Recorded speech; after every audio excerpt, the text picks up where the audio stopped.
Τι είναι λάθος στην πρόταση I am watch TV right now?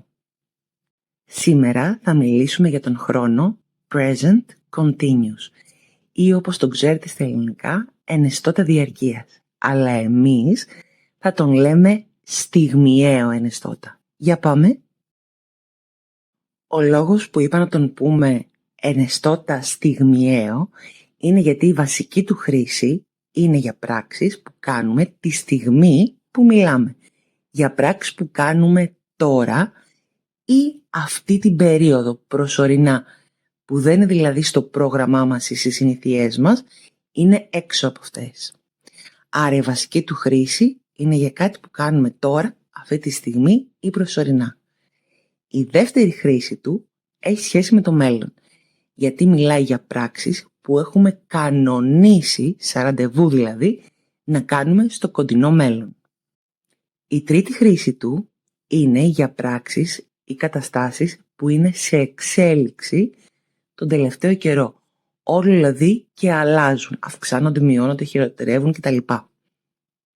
Η επόμενη του χρήση θα σας φανεί λίγο περίεργη. Ο present continuous, αν ενωθεί με τα επιρρήματα συχνότητας του present simple, always, forever, constantly, μιλάει για μια πράξη που κάνει κάποιος συνέχεια και μας ενοχλεί. Έχει δηλαδή μια συναισθηματική χρήση. Συνδυάζεται με τα επιρρήματα συχνότητας για να μας δείξει ενόχληση.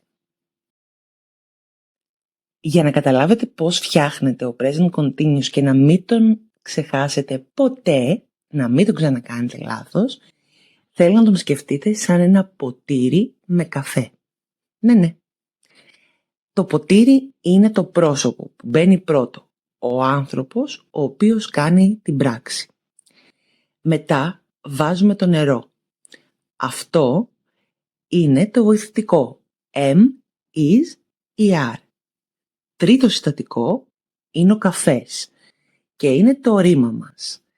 Και τέταρτο συστατικό είναι η ζάχαρη και αυτό είναι η κατάληξη ing. Άρα χρειαζόμαστε πρόσωπο, βοηθητικό, ρήμα και την κατάληξη ing. Αν παραλείψουμε ένα από τα 4, δεν μπορούμε να έχουμε present continuous ή καφέ. Και μην αρχίσετε εγώ τον πίνω σκέτο, το σκεφτόμαστε έτσι.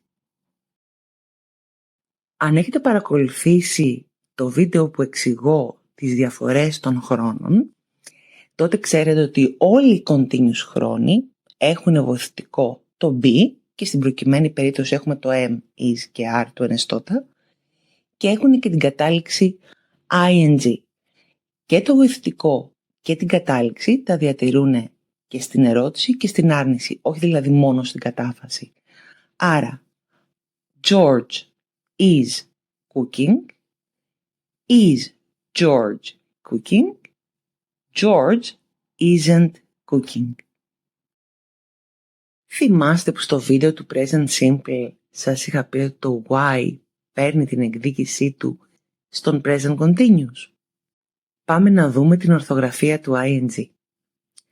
Αν το ρήμα μας τελειώνει σε I, E, τα βγάζουμε και βάζουμε Y, ing. Αν το ρήμα μας τελειώνει σε E, το βγάζουμε και βάζουμε ing. Και αν το ρήμα μας τελειώνει σε σύμφωνο, φωνήεν, σύμφωνο, τότε διπλασιάζουμε το τελευταίο σύμφωνο και βάζουμε ing. Σκεφτείτε το σαν ένα μικρό σάντουιτς. Ψωμί, σύμφωνο, τυρί, φωνήεν, ψωμί, σύμφωνο. Τα 3 τελευταία γράμματα. Και έτσι διπλασιάζουμε το τελευταίο σύμφωνο και βάζουμε ing. Φυσικά και ο present continuous, ο στιγμιαίος ενεστώτας, έχει λέξεις κλειδιά που ταιριάζουν με εκείνον ή μας προδίδουν ότι πρέπει να χρησιμοποιήσουμε εκείνον. Αυτές είναι λέξεις οι οποίες μας δείχνουν κάτι προσωρινό. Now, right now, at the moment, these days, this Monday, week, month, year, ή tomorrow, tonight, next week, όταν πρόκειται για τη χρήση του τη μελλοντική. Ας δούμε λοιπόν τι μάθαμε και τι καταλάβαμε με αυτές τις ασκήσεις.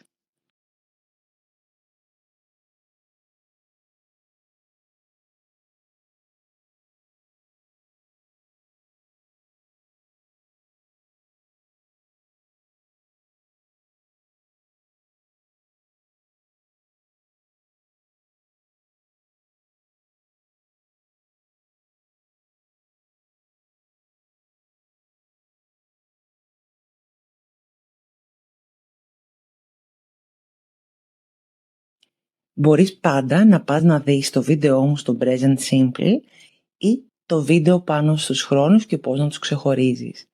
Αν σου αρέσει αυτό το βίντεο, κάνε like, άφησε ένα σχόλιο και πες μου τι σε βοήθησε ή σε τι θέλεις βοήθεια.